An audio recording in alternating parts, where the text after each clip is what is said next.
আজকে পারিবারিক ভাঙন বলেন, ব্যক্তি পর্যায়ের আত্মিক ধ্বংসই বলেন, সমাজের বিপর্যয় বলেন, যাই বলেন, পিছনে একটা বড় কারণ আছে। সেটা হলো আল্লাহ থেকে দূরে থাকা মানুষ, আল্লাহ থেকে হতাশ হয়ে যাওয়া। আর এই কাজটা শয়তান করিয়েছে মানুষকে আল্লাহ থেকে দূরে সরানোর জন্য। আল্লাহ রাব্বুল আলামিনের কাছে কেউ যদি যেতে চায়, মন থেকে যদি আল্লাহকে একটা বারও ডাকে, আল্লাহ পাক এক ডাকের মাধ্যমেও তার গুনাহ মাফ করতে পারেন। দুজন ব্যক্তির ঘটনা পড়লাম। একজন ব্যক্তি প্রচন্ড রকম আবেদ, প্রচুর ইবাদত করে।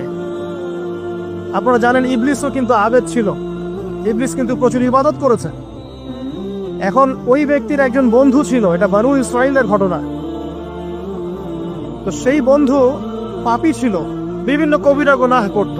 আর এই আবেদ ব্যক্তি বারবার তাকে নসিহত করত, গুনাহ ছেড়ে দাও, তুমি পাপ করছো, গুনাহ ছেড়ে দাও। তখন সেই ব্যক্তি যে পাপ করছে সে বলতো যে আল্লাহ কি তোমাকে আমার রক্ষক বানিয়েছেন? আল্লাহ কি তোমাকে আমার উপর দারোগা বানিয়েছেন? আমাকে আল্লাহর হাতে ছেড়ে দাও, আমাকে নসিহত করতে শোনা। একদিন এই আবেদ ব্যক্তি তার বন্ধুকে একটা জঘন্য পাপ করতে দেখলো, এমন একটা পাপ যেটা দেখে তার মনে ধারণা আসলো এটা চরম জঘন্য একটা কাজ।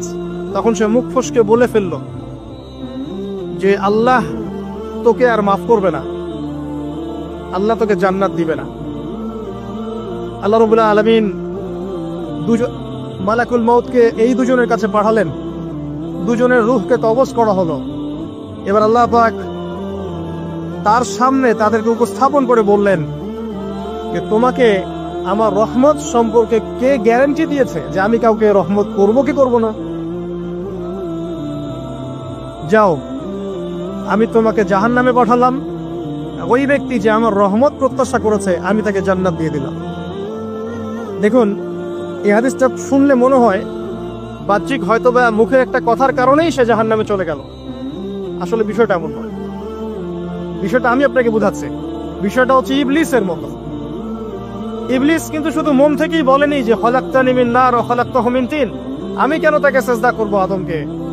আদম তো মাটির তৈরি আর আমি তো আগুনের তৈরি।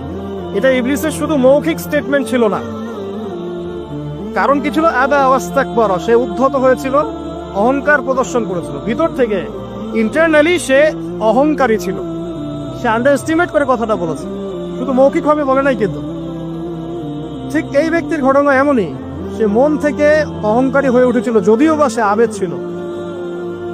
এখানে আমরা যারা প্র্যাকটিসিং মুসলিম হওয়ার চেষ্টা করছি, আমাদের জন্য এখানে নিদর্শন আছে। অচক্ষ নামাজ পড়েই ভেবে বসবেন না যে অনেক কিছু করে ফেলছি, এক চিল্লা দিয়ে মনে করে ফেলবেন না যে দিনের জন্য অনেক কিছু করে ফেলছি। একটা হজ করেছেন, ওমরা করেছেন, সিয়াম রেখেছেন, দিনের জন্য দান সদকা করেছেন, একটা মাদ্রাসা মসজিদ করেছেন, ভেবে বসবেন না আপনি সব অনেক কিছু করে ফেলেছেন এবং অন্যরা সব ককরোচ তেলাপোকা, ওরা জাহান্নামে যাবে, এমনটা মনে করবেন। জানি না আমরা যে কার আমলের কতটুকু আল্লাহর কাছে কবুল হচ্ছে। তো এখানে এই ব্যক্তির সমস্যা ছিল এই, সে নিজের আমলটাকে অনেক ভারী মনে করছিল এবং সে স্টেটমেন্ট দিয়ে ফেললো যে তোকে আল্লাহ পাক মাফ করবে না। এই একটা কথা মন থেকে বলার কারণে তার ইহকাল পরকাল দুটা বরবাদ হয়ে গেল, সে জাহান্নামে চলে গেল। ঠিক আরেক ব্যক্তির ঘটনা আছে এমন, এগুলো সবগুলো রেফারেন্স আছে। এক ব্যক্তি প্রচুর ইবাদত করত, আল্লাহ পাক তার ইবাদত করার জন্য পাহাড়ের চূড়ায় একটা সুন্দর ব্যবস্থা করে দিয়েছিলেন। সেখানে ডালিম গাছ হতো, ঝর্ণা আসতো, খাবারের কোনো অভাব নাই। হাদিসে এসেছে 500 বছর সে ইবাদত করেছে। কত বছর? কিয়ামতের মাঠে এই ব্যক্তির অবস্থা এমন হবে, তাকে জান্নাতে প্রবেশ করানোর জন্য নিয়ে যেতে বলা হবে যাও আমার রহমতে জান্নাতে চলে যাও। আল্লাহ পাক তাকে এই কথাটা বলবেন, কিন্তু এই ব্যক্তি বলবে আমার আমলের কারণে আল্লাহ পাক বলবেন আমার রহমতে জান্নাতে চলে যাও। ব্যক্তি বলবে আমার আমলের কারণে। আল্লাহ রাব্বুল আলামিন তখন তাকে দেওয়া সমস্ত নেয়ামত গুলোকে এক পাল্লায় করবেন আর তার সমস্ত আমলকে আরেক পাল্লায় করবেন। তারপর দেখা যাবে আল্লাহর সমস্ত নিয়ামত তার একটা চোখের সমান হয় নাই। কথা কি বুঝতে পারছেন? একটা চোখের যে নিয়ামত আল্লাহ পাকের, সমস্ত আমল ও 500 বছরের ইবাদত এতটুকু হয়নি। তারপর তাকে বলা হবে ওকে জাহান্নামে নিয়ে যাও। এবার জাহান্নামে যাওয়ার সময় সে বলবে, আল্লাহ তোমার রহমতে আমাকে মাফ করে দাও। তখন আল্লাহ পাক তাকে আবার ডেকে নিয়ে আসবে, বলবেন যে তোমাকে যে আমি ইবাদত করার জায়গা করে দিয়েছিলাম, এটাকে তুমি নিজে করেছো না আমি করেছি? সে বলবে, আপনি করেছেন। তোমাকে যে আমি সৃষ্টি করেছিলাম, তখন কি তুমি কোন আমল করেছিলে? বলবে না। তাহলে তোমাকে যে সৃষ্টি করেছি আমি, এটা কি তোমার আমলের কারণে? না। তোমাকে সারা দুনিয়াতে এত নিয়ামত দিয়েছি, এটা কি তোমার আমলের কারণে? সে বলবে না। তখন তাকে জান্নাতে প্রবেশ করানো হবে। কিয়ামতের মাঠে এমন অনেক ঘটনা ঘটবে যেটা আমাদের চিন্তার বাইরে। আরেকজন ব্যক্তিকে ডেকে আনা হবে, যে ব্যক্তি একটা দুটা নয় বরং 100টা খুন করেছে। সে 99 জন মানুষকে হত্যা করার পর ফতোয়া খুঁজে বেড়াচ্ছিল যে আমার তওবা কবুল হবে কিনা। একজন আবেদের কাছে গিয়েছে। আবেদ আর আলেম কিন্তু এক জিনিস না। আবেদ মানে যে প্রচুর ইবাদত করে, তার জ্ঞান কম, সে শুধু জানে কিভাবে ইবাদত করতে হয়। আলেম হচ্ছে সে যে শরীয়তের গভীর জ্ঞান জানে, আবার ইবাদতও করে। আবার যারা জ্ঞান আছে আমল নাই, সেও কিন্তু প্রকৃত আলেম না। প্রচুর জ্ঞান আছে কিন্তু জ্ঞান অনুযায়ী আমল করে না, সেও কিন্তু প্রকৃত আলেম নন। এবার আসেন, এই আবেদের কাছে গিয়ে সে বলছে, আমার কি ক্ষমা হবে? আমি 99টা খুন করেছি। সে বলল, তোমার আবার ক্ষমা? তোমার ক্ষমা নাই। তখন এই ব্যক্তি এই আবেদকে হত্যা করে 100টা খুন পূর্ণ করলো, ওকেও সে মেরে ফেলছে। আমার ক্ষমাই হবে না তো তোর বেঁচে থাকার কি দরকার? তুইও মত। কি বুঝতে পারলেন? বর্তমান বিশ্বের উগ্র মাথার পলিটিশিয়ানদের মতো অবস্থা।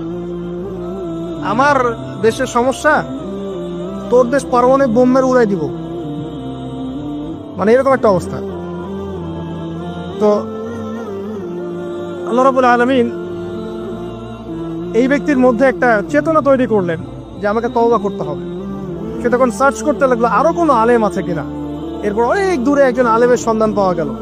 সে সেখানে গেল, তাকে গিয়ে বললো, আমার কি ক্ষমা হবে? সে আলেম তাকে বললো, হ্যাঁ তোমারও ক্ষমা হতে পারে, যাও তুমি ইস্তেগফার করো এবং এই এলাকা থেকে অন্য এলাকায় চলে যাও। মানে যে এলাকায় তুমি অনেকদিন ছিলে, যেখানে তুমি অনেক পাপ কাজ করেছো, এখানে থাকার দরকার নাই। তওবা করে তুমি অন্য কোথাও চলে যাও, নতুন একটা জীবন শুরু করো। এখানে থাকলে হবে কি, তোমার স্মৃতিগুলো তোমাকে তাড়িয়ে বেড়াবে এবং মানুষ তোমাকে খারাপ নজরে দেখতেই থাকবে, তুমি তখন কষ্ট পাবে। এই জন্য তুমি চলে যাও। তো চলে যেতে যেতে সে রাস্তায় ইন্তেকাল করে। এবার তার রূহ নিবে কে? এই জন্য দুদল ফেরেশতা আসছেন, জান্নাতি এবং জাহান্নামী। তাদের মধ্যে বাক বিতর্কটা হচ্ছে কে রূহ নিয়ে যাবে। জাহান্নামের ফেরেশতারা বলছেন সে এতগুলো খুন করেছে, তার রূহটা আমরা নিব। আর জান্নাতি ফেরেশতারা বলছেন না, সে তওবা করতে এসেছিল, অতএব সে আল্লাহর অভিমুখী হয়েছে, তার রূহটা আমরা নিব। আল্লাহ পাক এখানে একটা কৌশল করলেন। আল্লাহ পাক ফেরেশতাদেরকে বললেন, তোমরা রাস্তাটাকে পরিমাপ করে দেখো, যেদিকে যাচ্ছিল তার পরিমাপ বেশি নাকি যেখান থেকে এসেছে ওর পরিমাণ বেশি। আল্লাহ পাক জমিনকে আদেশ করলেন, হে জমিন তুমি প্রশস্ত হয়ে যাও। এবার পরিমাপ করে দেখা গেল সে তওবার দিকে আসছিল, এর পরিমাণটা বেশি। এই একটা কাজের ওসিলা আল্লাহ পাক তাকে মাফ করে দিলেন।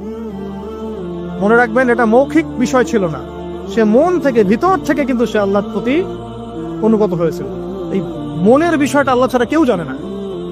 আপনি দেখতে পারেন সমাজে অনেকে দাড়ি টুপি পাগড়ি জুব্বা সব লাগিয়ে ঘুরছে, বিশ্বাস করেন তাদের মনটা এমনও হতে পারে যে জানোয়ারের চেয়েও কুৎসিত, এমনও হতে পারে।